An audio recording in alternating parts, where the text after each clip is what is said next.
हे कसले वाघ, हे तर कोल्हे. शिंदेंच्या रत्नागिरीतील सभेवर शिवसेना उद्धव बाळासाहेब ठाकरे पक्षाचे नेते विनायक राऊतांची जोरदार टीका. म्होरक्यात जिद्दी आणि धाडसी असेल तर माणसाचं काय, जनावरे सुद्धा विश्वास ठेवतात. भास्कर जाधवांच्या व्हॉट्सअप स्टेटसची राजकीय वर्तुळात चर्चा. भास्कर जाधव म्हणतायत तो म्होरक्या कोण, राजकीय वर्तुळात प्रश्नचिन्ह. अजित पवारांसमोरच नाशिकच्या राष्ट्रवादीच्या आमदार सरोज अहिरेंनी व्यक्त केली नाराजी. मित्रपक्ष धर्म पाळत नसल्याचा आरोप. आम्ही सरोज अहिरेंच्या पाठीशी, अजित पवारांनी मांडली भूमिका.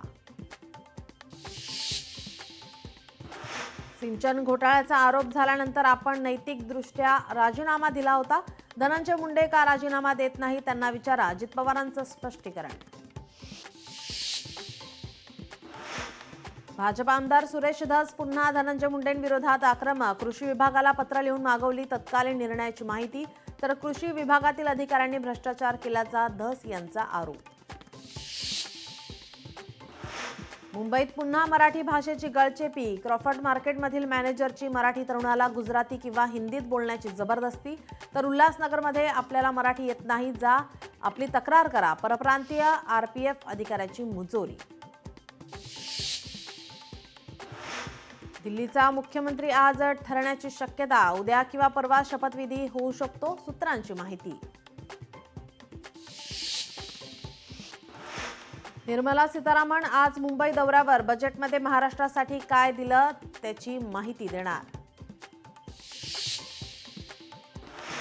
सोलापूर ते अक्कलकोट महामार्गावर एसटीची पाठीमागून अनेक वाहनांना धडक. अपघातात 7 ते 8 जण जखमी. एसटी चालक मद्यधुंद अवस्थेत असल्याचा प्रवाशांचा आरोप. दिल्ली एनसीआर मध्ये भूकंपाचे तीव्र झटके. पहाटे 5:30च्या सुमारास बसले जोरदार हादरे. नागरिकांमध्ये भीतीचं वातावरण.